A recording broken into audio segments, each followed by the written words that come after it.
warahmatullahi wabarakatuh.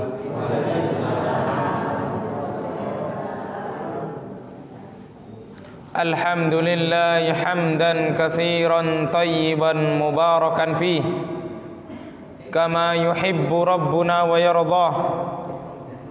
Ashhadu an la ilaha illallah wahdahu la syarika lah wa ashhadu anna Muhammadan abduhu wa rasuluhu wa safiyyuhu wa khaliluh.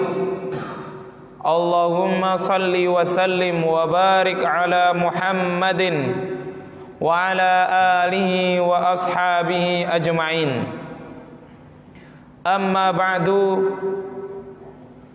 Alhamdulillah, segala puji bagi Allah Subhanahu wa ta'ala. Alhamdulillah fi awwalin wa akhirin. Maha suci Allah Subhanahu wa ta'ala. Pujian hanya diperuntukkan untuk Allah Subhanahu wa ta'ala, baik di awal maupun sampai akhir hayat kita. Kita harus senantiasa memuji Allah Subhanahu wa ta'ala, di mana Allah Subhanahu wa ta'ala telah memberikan beraneka ragam kenikmatan kepada kita semua. Wa ma bikum min ni'matin faminallah. Nikmat apa saja yang ada pada diri kita, semuanya itu datangnya dari Allah Jalla fi'ula.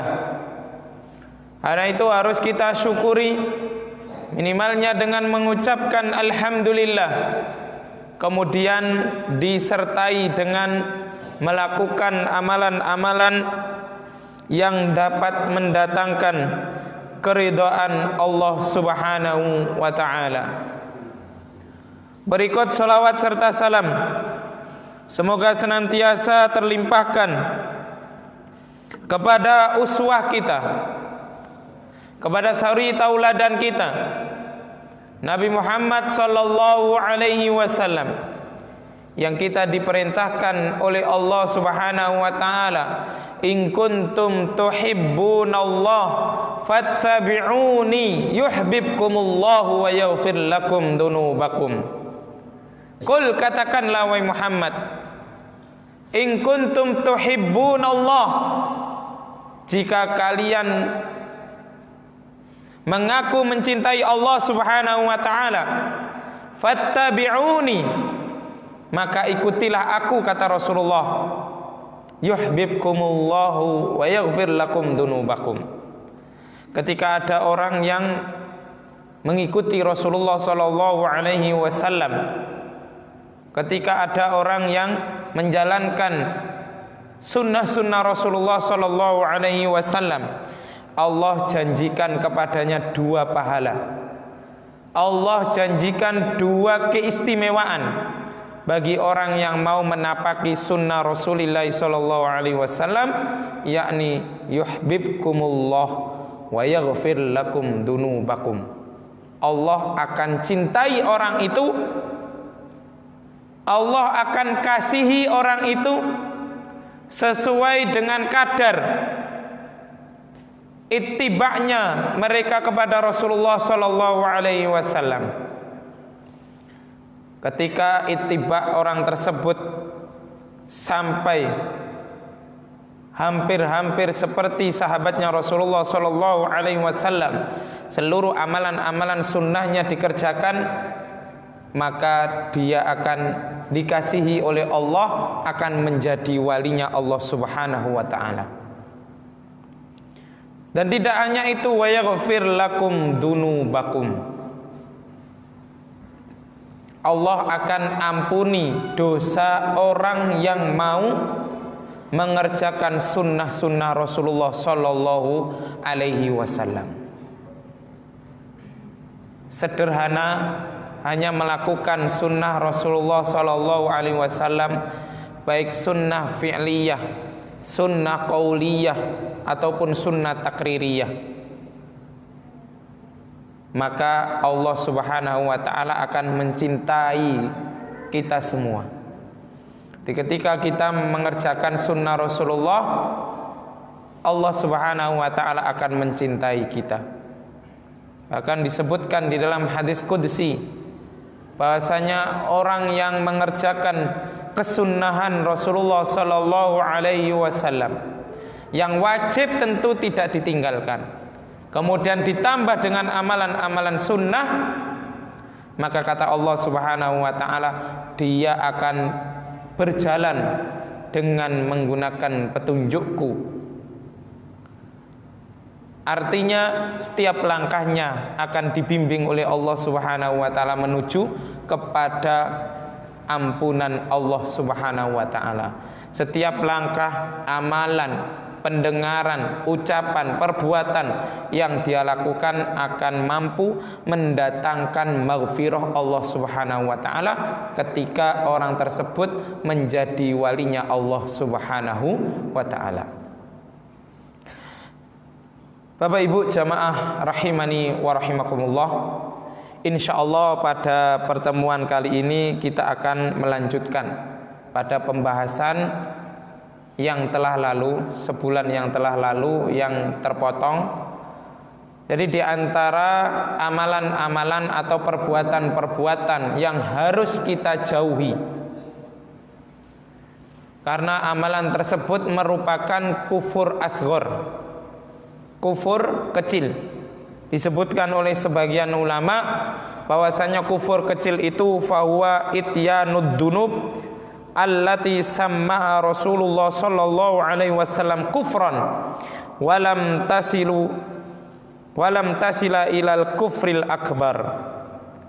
Segala sesuatu atau orang yang mengerjakan perbuatan dosa yang Rasulullah di situ sebutkan kekufuran. Jadi ketika ada dalam hadis yang Rasulullah katakan barang siapa yang berbuat ini kufur, barang siapa yang berbuat ini kufur, tapi tidak sampai pada derajat kufur akbar. Inilah yang disebut sebagai kufur asghar. Artinya ketika ada orang yang melakukan perbuatan kufur asghar ini, dosanya pun tidak ringan, tidak enteng-enteng ketika ada orang yang melakukan kufur asghar ini. Orang yang melakukan kufur asghar meskipun tidak sampai mengeluarkan kepada Islam, tapi tetap dia dicatat oleh malaikat Allah Subhanahu wa taala melakukan perbuatan dosa besar. Melakukan perbuatan dosa besar.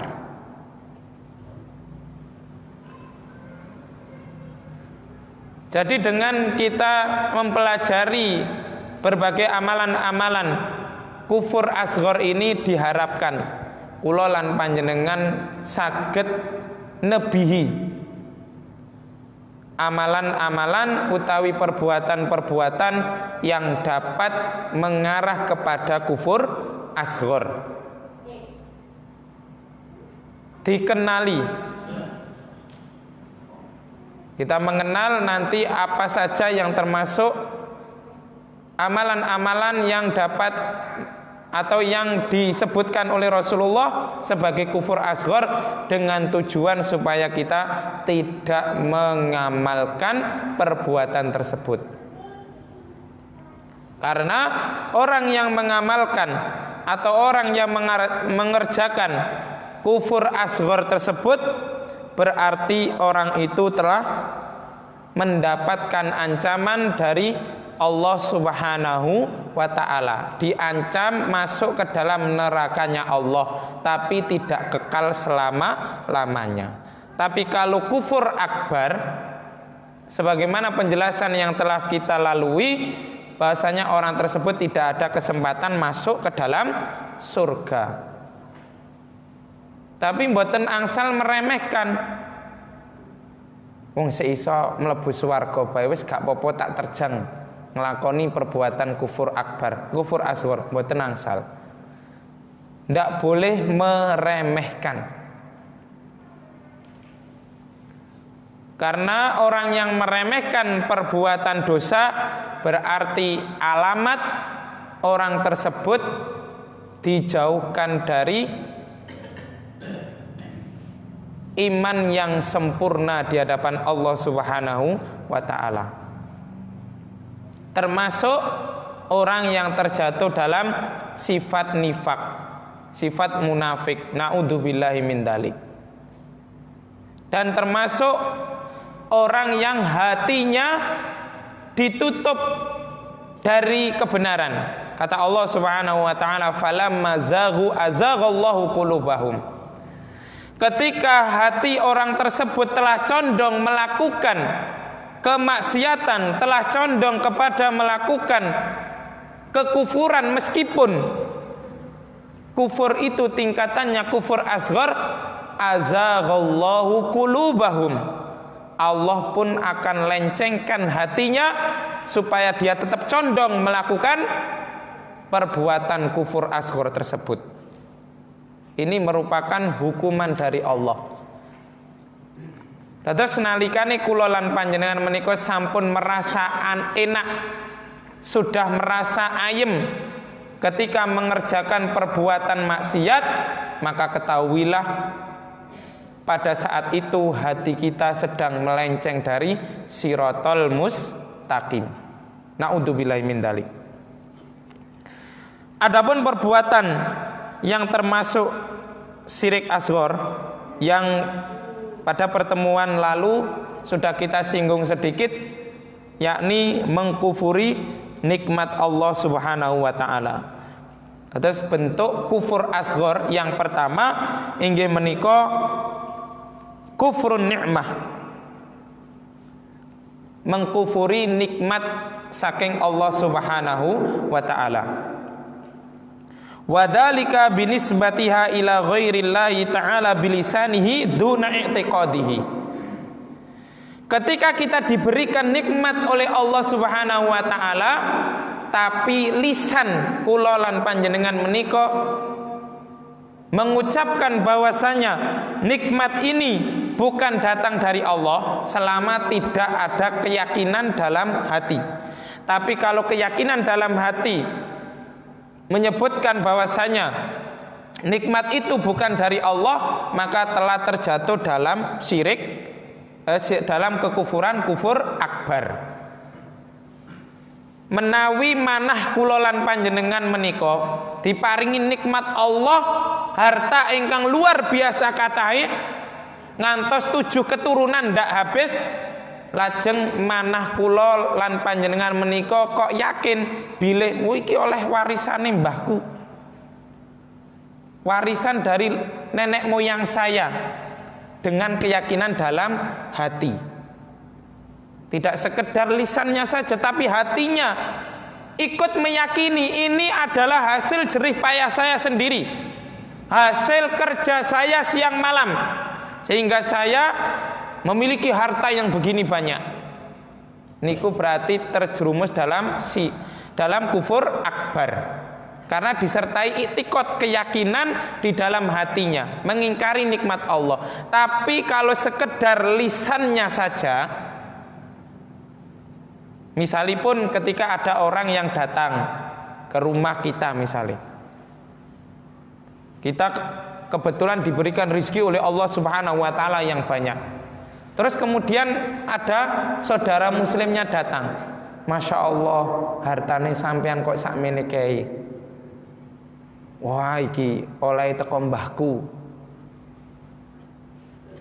tapi hatinya masih yakin ini pemberian Allah, tapi gengsi mau mengatakan ini adalah pemberian Allah Subhanahu wa taala.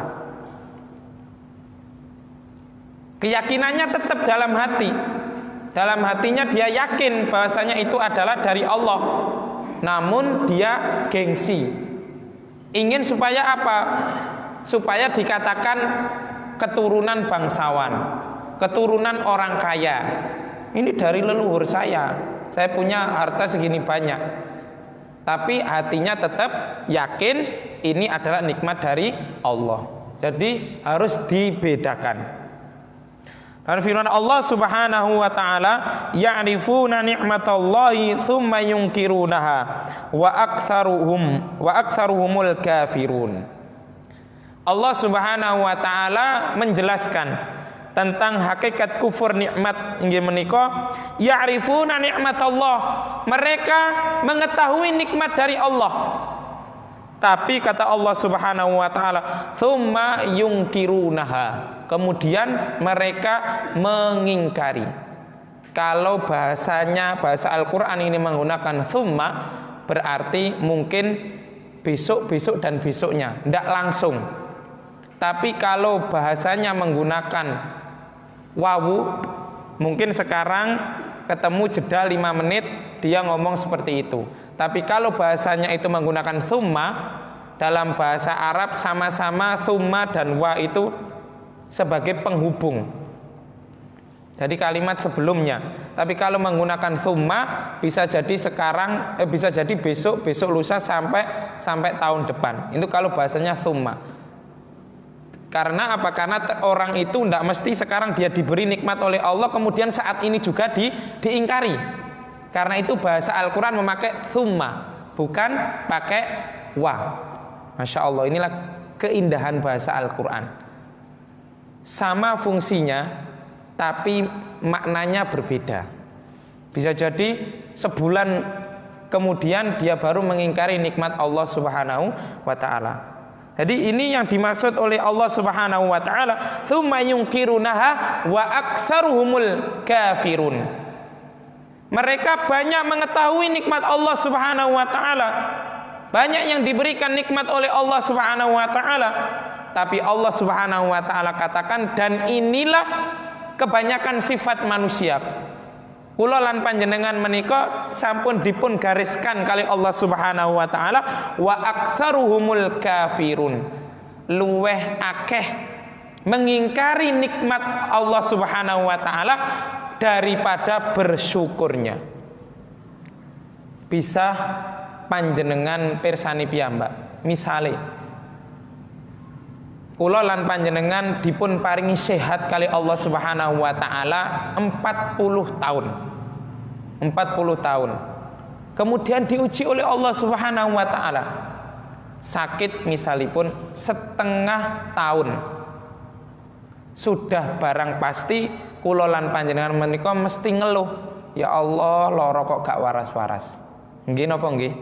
Nggih.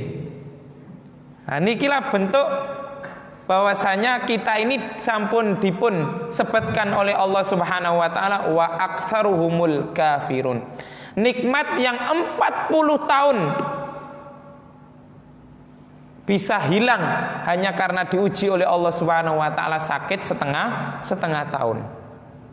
Karena itu kita harus senantiasa muhasabah, harus senantiasa introspeksi diri agar kita dapat meminimalisir kufur nikmat menika.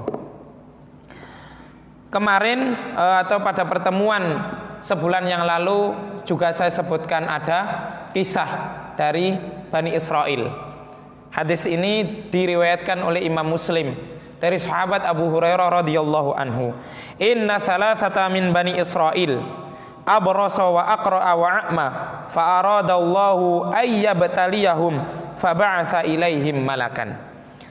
Jadi Rasulullah sallallahu alaihi wasallam memberikan kisah kepada umatnya kula lan panjenengan sedaya supados apa mengambil pelajaran. Laqad kana fi qasasihim ibratun liulil albab. Terusipun Allah Subhanahu wa taala, sungguh dalam kisah-kisah mereka, dalam kisah-kisah umat-umat terdahulu, baik yang dimuliakan Allah maupun yang dibinasakan oleh Allah Subhanahu wa taala, ibratun liulil albab. Terdapat pelajaran yang berharga bagi orang-orang yang pandai, yang mau memikirkan, yang mau merenungkan kisah tersebut. Ini disebutkan oleh Rasulullah ada 3 kisah orang Bani Israel. Yang pertama abros, penyakit kulit. Kemudian akroa, botak. Dan yang ketiga adalah orang yang buta. Faradallahu ayyubtiyaliyahum. Allah Subhanahu wa taala ingin menguji mereka. Kemudian Allah mengutus malaikat. dipun utus malaikat. Allah Subhanahu wa taala mengutus malaikat yang pertama datang dulu kepada orang yang kena penyakit kulit. Kemudian malaikat berkata, "Ayyu syai'in ahabbu ilaik?" Harta apa yang kamu cintai? Atau apa yang kamu cintai pada saat ini? Wahai orang yang kena penyakit kulit. Kemudian orang tersebut menjawab, launun hasan wa jildun hasan wa yadhabu annil ladzi qad qadiranin nas. Aku ingin kulit yang bagus, jasad yang bagus, dan penyakitku dihilangkan oleh Allah Subhanahu wa taala. Kemudian malaikat tersebut mengusap kulitnya, maka hilanglah penyakitnya atas izin Allah Subhanahu wa taala. Kemudian ditanya lagi oleh malaikat, fa ayyul mal ahabbu ilaik? Kemudian harta apa yang kamu cintai? Kemudian dia menjawab, al ibil, aku suka unta. Kemudian orang tersebut diberikan unta oleh malaikat, ditinggali unta. Kemudian datang kepada orang yang kedua, orang yang botak, sama, minta agar ditumbuhkan rambutnya oleh Allah, dan akhirnya pun diusap dan tumbuhlah rambutnya. Kemudian dia ditanya oleh malaikat, ayyul mal ahabbu ilaik? Harta apa yang kamu inginkan? Kemudian dia ingin sapi, diberilah sapi. Kemudian datang kepada orang yang ketiga, yakni orang yang buta, dan ditanya, apa yang kamu cintai? Saya ingin Allah Subhanahu wa taala menghilangkan kebutaan saya agar saya bisa melihat manusia lagi. Kemudian diusaplah matanya dan dia pun bisa melihat atas izin Allah Subhanahu wa taala. Kemudian ditanya, harta apa yang kamu cintai? Kemudian orang tersebut jawab, ingin kambing. Jadi ketiga-tiganya, yang satu tadi punya lembah yang isinya penuh unta, yang satu punya lembah yang isinya penuh sapi, dan yang ketiga orang yang buta tadi punya satu lembah penuh kambing.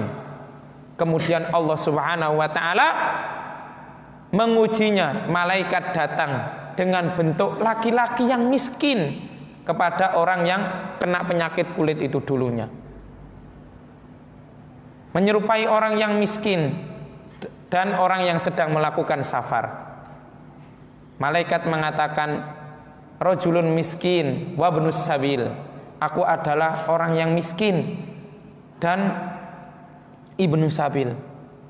Maka tidak ada yang bisa menolongku kecuali Allah dan kamu. Kemudian tolong berilah saya unta. Tapi jawabnya, al-huququ katsirah.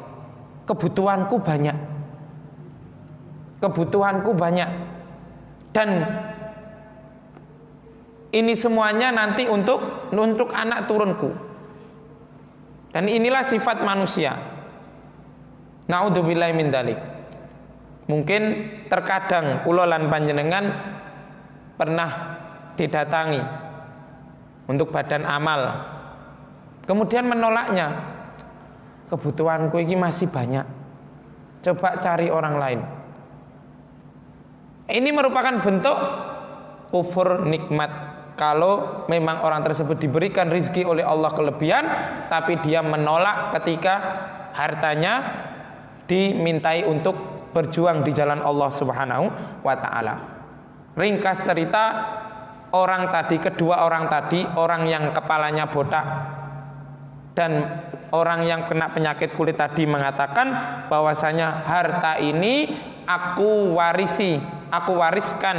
Artinya harta ini adalah warisan dari leluhur saya. Padahal malaikat mengatakan, kayaknya saya kenal kamu. Dulu kamu adalah orang yang miskin, yang dijauhi oleh orang. Oh, dia mengingkarinya. Oh enggak, saya dulu anak orang kaya. Nah, ini merupakan bentuk kufur nikmat. Naudzubillahi min dzalik. Jadi ini merupakan kufur asghar yang pertama. Kemudian yang kedua, di antara bentuk kufur asghar yaitu kufrul ashir, kufranil ashir wal ihsan. Aniki biasane ten ibu-ibu. Kufranil ashir wal ihsan. Ini merupakan yang terjadi, yang disebutkan oleh Rasulullah Shallallahu Alaihi Wasallam terjadi kepada ibu-ibu. Ketika Rasulullah Shallallahu Alaihi Wasallam mengatakan bahasanya penghuni neraka itu kebanyakan adalah dari golongan perempuan.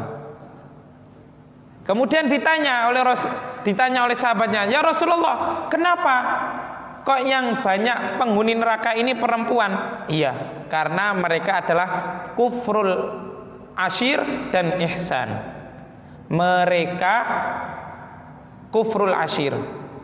Kufur ashir menika kufur karena sebab yang sedikit. Artinya suami itu memberikan harta yang begitu banyak, tapi ketika ada kejelekan satu saja terhadap suami, pasti diungkit-ungkit luar biasa. Nggih napa nggih? Nggih. Masya Allah. Dihilangaken nggih ibu-ibu. Nah, ini termasuk perbuatan kufur asghar. Masya Allah, ngantos dinengi telung dino telung bengi. Mboten dimasakaken, mboten angsal. Dari nikmat dari suami itu 99 bisa jadi hilang gara-gara suami melakukan satu kesalahan. Dan ini ya yang banyak terjadi di tengah-tengah kaum ibu-ibu. Karena itu diperingatkan oleh Rasulullah SAW, yang paling banyak penghuni neraka adalah para ibu-ibu. Nek panjenengan sedanten ibu-ibu jamaah Masjid Al Hidayah, kalau ndak kepingin termasuk golongan yang mendapat ancaman masuk ke dalam neraka, maka jangan melakukan kufur ashir. Ada suaminya melakukan satu kesalahan, maka lihatlah kebaikannya yang lain. Bahkan kata Rasulullah SAW ketika pernah ditanya oleh seorang perempuan, ya Rasulullah, bagaimana bentuk bakti saya kepada suami? Kata Rasulullah, seandainya suamimu itu kena penyakit kulit yang bernanah, kemudian kamu sedot nanahnya, itu belum bisa dikatakan berbakti kepada suami. Makanya niki Bu, pun wani-wani kalih sing jaler.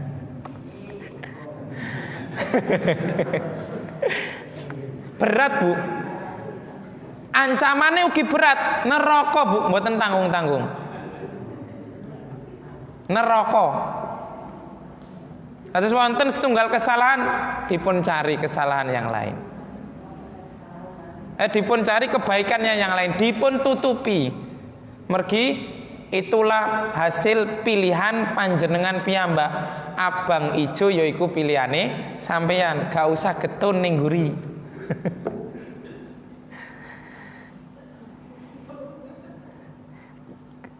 Kemudian kufur ingkang nomor 3, kufur asghar inggih menika al-halafu bi ghairillahi ta'ala.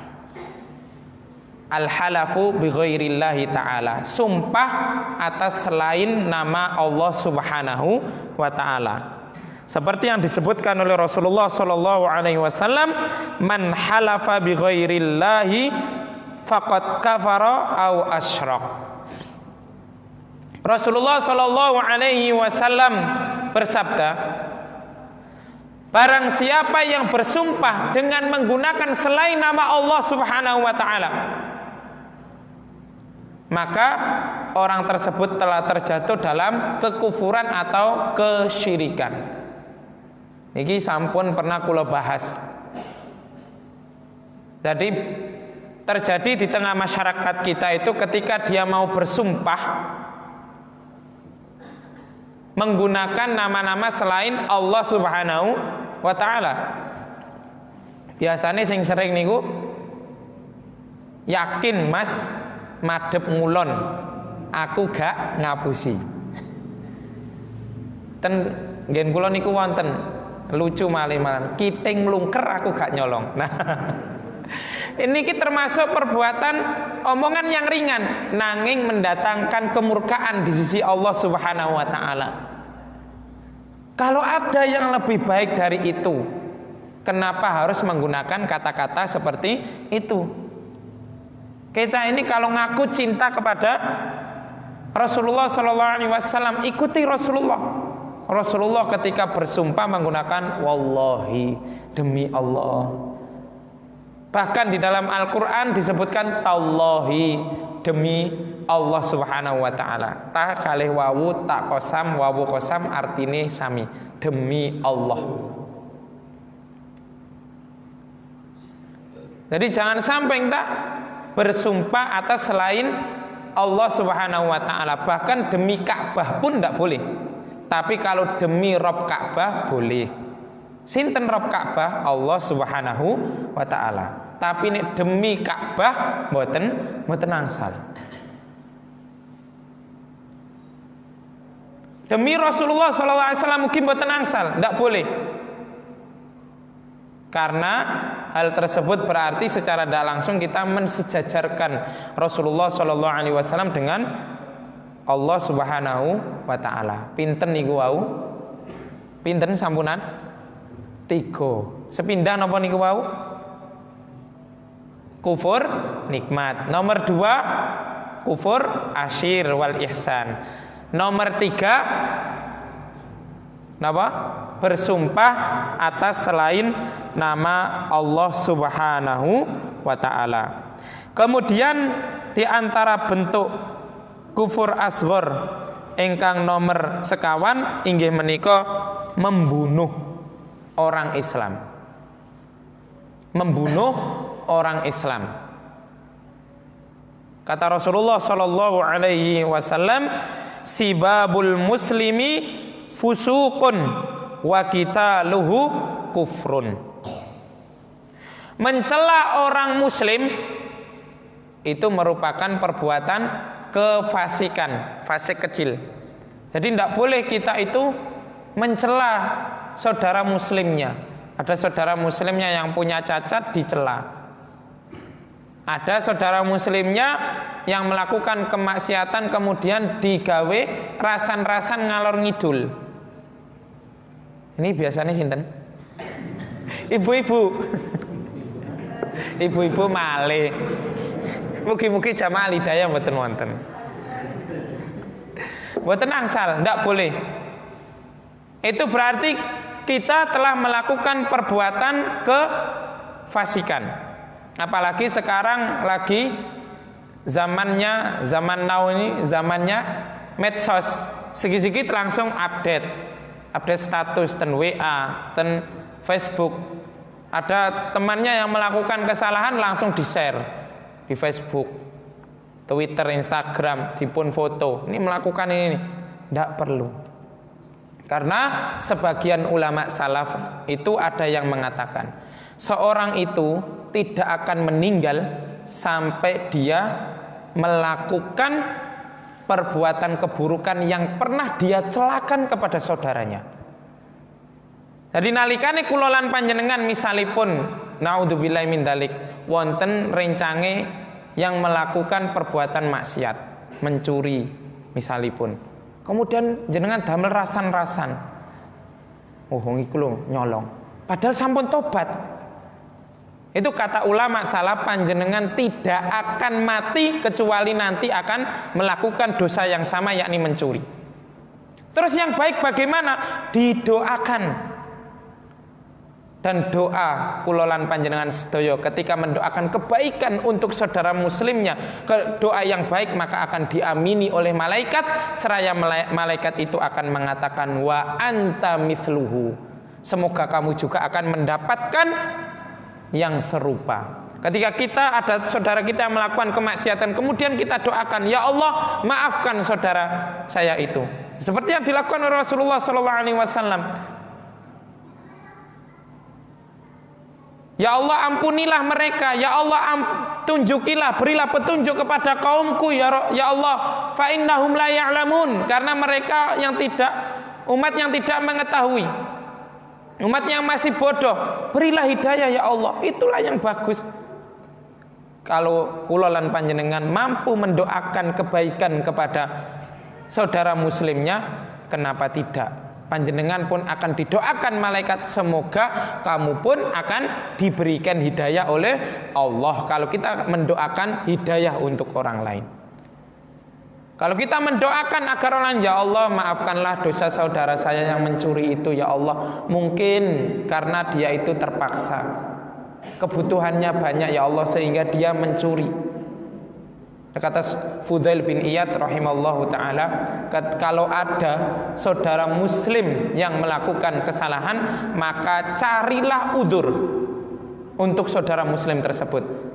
Kalau kamu tidak mengetahui, maka katakan dalam hatimu, oh mungkin saudara saya itu memiliki udzur yang saya tidak mengetahuinya. Masya Allah, insya Allah kalau kula lan panjenengan sedaya ngamalaken dawuhipun Imam Fudail bin Iyad menika, adem Bapak Ibu. Mboten ngarah nggak ada musuh kali tiyang kali tanggane nggih mboten nggak ada. Ketika ada yang melakukan perbuatan maksiat, didoakan, diberikan udzur. Oh mungkin saudara saya itu lagi terperosot dalam melakukan kesalahan. Oh mungkin ada udzur yang saya tidak tahu. Itulah sosok pribadi muslim ingkang sae, yang berusaha menjauhkan dirinya dari perbuatan kefasikan. Mboten lajeng dipun damer rasan-rasan ngalor ngidul. Wa qitaluhu kufrun. Nah ini, dan membunuh orang muslim adalah perbuatan kekufuran. Tapi kufur menika kufur asghar. Jadi kalau ada orang yang membunuh orang muslim, apalagi orang muslim tersebut tidak bersalah, mungkin hanya masalah urusan bisnis, dia merasa iri, kemudian ingin menghancurkan karirnya, dicegat di tengah jalan, menyuruh orang lain, menyuruh Al-Gojo untuk membunuhnya, menculiknya dan membunuhnya. Ini adalah perbuatan kekufuran, tapi kufur asghar.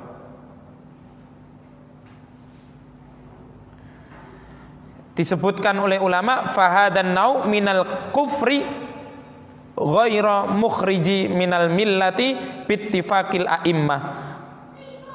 Jadi kekufuran, yakni kekufuran ketika membunuh orang itu merupakan jenis kekufuran yang tidak mengeluarkan dari Islam, dan ini merupakan kesepakatan ulama ahlus sunnah.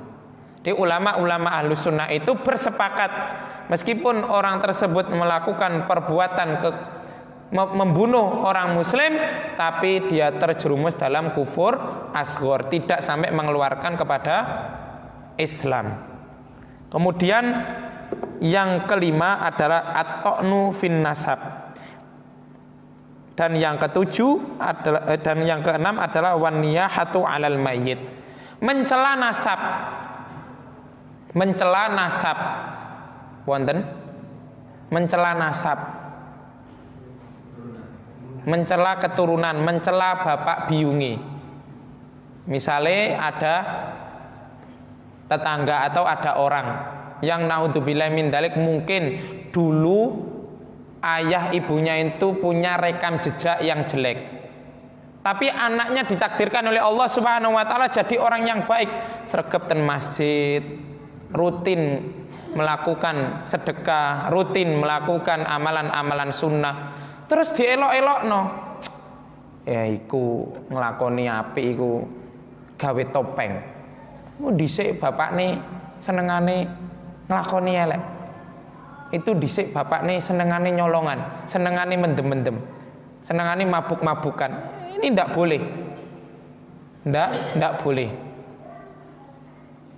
Karena orang yang sudah meninggal itu maka sudah mendapatkan balasan sendiri dari Allah Subhanahu wa taala. Kemudian yang berikutnya tadi adalah niyahah, meratapi mayit. Meratapi mayit. Ini pun biasanya yang terjadi di siapa? Ibu-ibu malih. Biasanya kalau ada ditinggal keluarganya yang meninggal, masya Allah nangise ndak rampung-rampung. Ngantos ingkang dipun maksud niyaha menika ngantos menampar-nampar pipi. Ya Allah, wong apike ngono, bapakku ibuku kok sampean jaluk, nangis mboten rampung-rampung ngantos bajune rasukane menika dipun koyak-koyak. Nah niki termasuk kufur asghar. Mergi napa? Tidak merasa nyaman, tidak menerima dengan lapang dada takdir Allah Subhanahu wa taala. Ini tidak boleh. Termasuk juga bentuk kufur asghar inggih menika menamai anak dengan hamba selain Allah. Misalkan hamba Ka'bah, seperti Abdus Syams, hambanya matahari, pokoknya selain dari Abdullah. Nah, ini termasuk bentuk kufur asghar yang tidak sampai memasukkan ke dalam kufur akbar yang sampai mengeluarkan dari Islam. Apa tujuannya kita mempelajari atau mengetahui bentuk-bentuk kufur asghar menika? Agar kita menjauhi perbuatan-perbuatan tersebut. Karena perbuatan-perbuatan di antara bentuk perbuatan kufur asghar menika dapat menyebabkan terjadi pertumpahan darah sesama kaum muslimin. Misalipun itu tadi kufur asghar membunuh orang muslim, lajeng keluargane ndak terima. Bagaimana akhirnya? Saling terjadi membunuh, padahal nyawa, darah seorang muslim menika dipun jaga oleh Allah Subhanahu wa taala. Ndak boleh dibunuh. Haram hukumnya, bahkan dilindungi di dalam Islam. Bahkan hilangnya nyawa seseorang itu lebih mulia daripada dunia seisinya. Terus nyawa seorang Islam itu dijaga oleh Allah Subhanahu wa taala. Tidak gampang kemudian kita membunuh orang, apalagi hanya sekedar perasaan don, memvonis orang itu, oh itu kafir, murtad, akhirnya dibunuh. Tidak boleh. Jiwa seseorang ini dilindungi oleh Allah Subhanahu wa taala. Jadi kita mempelajari kufur asghar menika diharapkan kita menjauhi perbuatan-perbuatan tersebut agar terjadi sebuah masyarakat yang ideal, yang kita inginkan, yang kita damba-dambakan, yaitu baldatun thayyibatun wa rabbun ghafur. Mungkin itu yang dapat saya sampaikan, kurang lebihnya saya mohon maaf. Wabillahi taufiq wal hidayah war ridha wal inayah. Subhanaka Allahumma wa bihamdika asyhadu an la ilaha illa anta astaghfiruka wa atubu ilaik. Wassalamu alaikum warahmatullahi wabarakatuh.